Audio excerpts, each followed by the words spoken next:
अस्सलाम वालेकुम जी। उम्मीद करना सो सारे ठीक ठाक हो सो तो बहुत राजी हो सो। मैं विकास फ्री तो मेरा यूट्यूब चैनल तक की फेसबुक पेज है देसी मोल यूके। काफ़ी टाइम बाद बड़ी ज़बरदस्त वीडियो के अंदर जनाब सब तो पहले तो देखो जी कढ़ाई में समोसे और कबाब जनाब तली दे। इधर जनाब को प्याज और थूम छिलीदा रखा हुआ और इधर जनाब गोश्त फ्रीजर जो कटता रखा। सब तो पहले जनाब एक समोसे और कबाब खाए जैसे कि भूख बहुत ज़्यादा लगी हुई है। उस तो बाद जनाब मटन जनाब कोरमा पकाया जैसी बड़ा ज़बरदस्त और आसान तरीके नाल। तो इंशाल्लाह वीडियो आखिर तक थोड़ी कैसा सी तो हमारे नाल जुड़े रहो जनाब।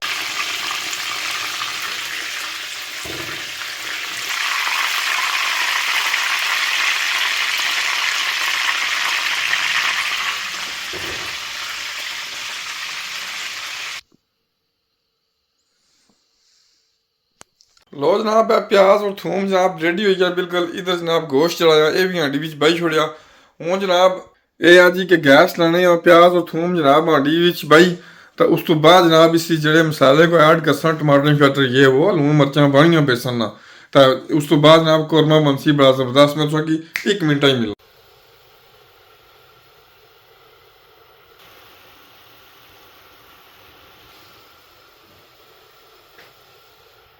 बिल्कुल कि गोश्त जनाब हांडी च बया सी तो उस अपना पानी जनाब छोड़ना शुरू किया।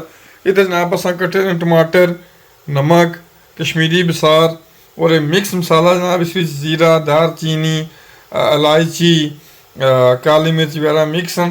और इधर नाल असा समाल जनाब शान वाले आना अचार मसाला ये सारिया चीज़ा जनाब इस मिक्स करसा सारिया। उस तो बाद इसकी हल्की आंच पर रखी छोड़सा ये आस्ता आस्ता जनाब स्लो कुक होने सी नाल असा चमचा मारना जैसा। बिल्कुल जी सारिया चीज़ा मिक्स करी छोड़िया। हूँ इसकी जनाब अपनू बंद करसा तो हल्की आंच पर जनाब इसकी पकन देसा अपनी मर्जी नाले पानी छोड़ सी उस पानिया भी जनाब लिए गली जैसी।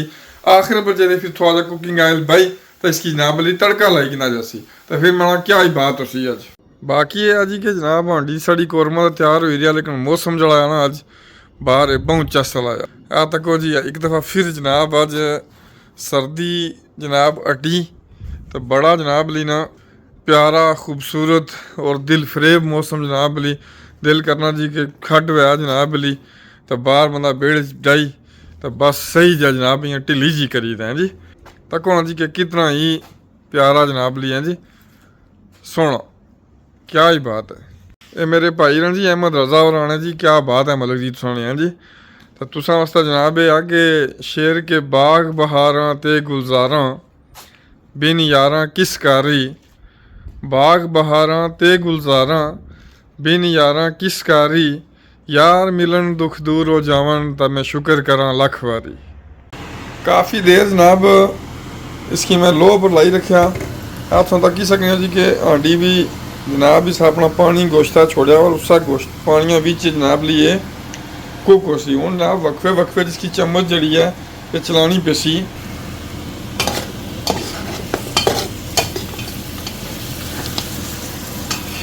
बड़े टाइम पर मैं जनाब इस इसकी लाया वरना ये थैला लगी जाना सी। तो बहुत ज़बरदस्त जनाब पक्की दिया खुशबू बड़ी सोहनी आई रही है। हूँ थोड़ा कुकिंग आयल बही गई इस वास्ता जी कि ये लगना शुरू हो गया।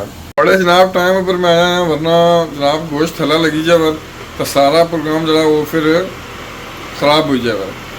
हूँ जनाब इसकी कुकिंग आयल बया थोड़ी देर इसकी भुनसा भुननी जनाब। उस तो बाद इसकी एक काम करसा जनाब कि पानी बही तो फिर हल्की अग्गी पर छोड़ देसा तो क्या आस्ता आस्ता जनाब फिर गली जैसी ना तो मुड़ी जनाब इसकी फिर डारसा रोटियां ना। काफ़ी देर होगी जी मैं सोचा हूँ जरा आंटी की नज़र जनाब ली मारी जाए तुम भी दसने हैं जी। आ तको जी कौरमा तको कितना ज़बरदस्त जनाब तैयार हो रहा। बहुत अच्छा कलर जनाब खुशबू बड़ी सोहनी और गोश्त थोड़ा गलना ही टाइम कि ना शायद को बहुत पुरानी पेड हुई है। तो बहरहाल अज जूँ ही पकना थोड़ा कि जनाब ली नाल इसकी फिर दसिया जैसी। फिलहाल इसकी हल्की आंच पर जनाब ली लाया हुआ ताकि आस्ता आस्ता पके। लो जनाब गोश्त काफ़ी हद तक गल गया। इसमें विचों थोड़ा धनिया बया और एक आलू बया टेस्ट वास्ता जनाब ली। मैं सोचा थोड़ा कि दसी छोड़ा स्टैप क्योंकि हूँ तकरीबन हांडी जी है ये तैयार है जनाब ली। मैं जरा स्कूल चला गया जी बच्चों की स्कूल जाने छुट्टी का टाइम सी तो हांडी की जनाब छोड़ी अस मट्ठी जी थोड़ी जी अग लाई ना मैं धुख नहीं रहा। हूँ जनाब मैं तुम दसा तको कितना ज़बरदस्त गोश्त जनाब ली गलिया इतना ज़बरदस्त कि मैं तुम भाई ना सका आ देखो जी हाँ जी आ देखो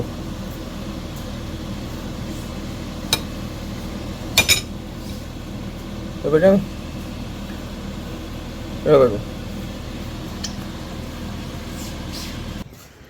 बाहरों भुख भी बड़ी लगी हुई है जी तो गोश्त ही गली आ बहुत मज़े ना गलिया तो मैं उम्मीद करना कि तुम की वीडियो पसंद आई उसी का हूँ सब्र नहीं होना लिहाजा इसी हूँ जा बड़ी डर सा तो इंशाअल्लाह तुम बहुत जल्दी नए व्लॉग नाल नई वीडियो नए प्रोग्राम नाल नए आइडिए नाल जल्दी मुलाकात असी अल्लाह सुनने वाला।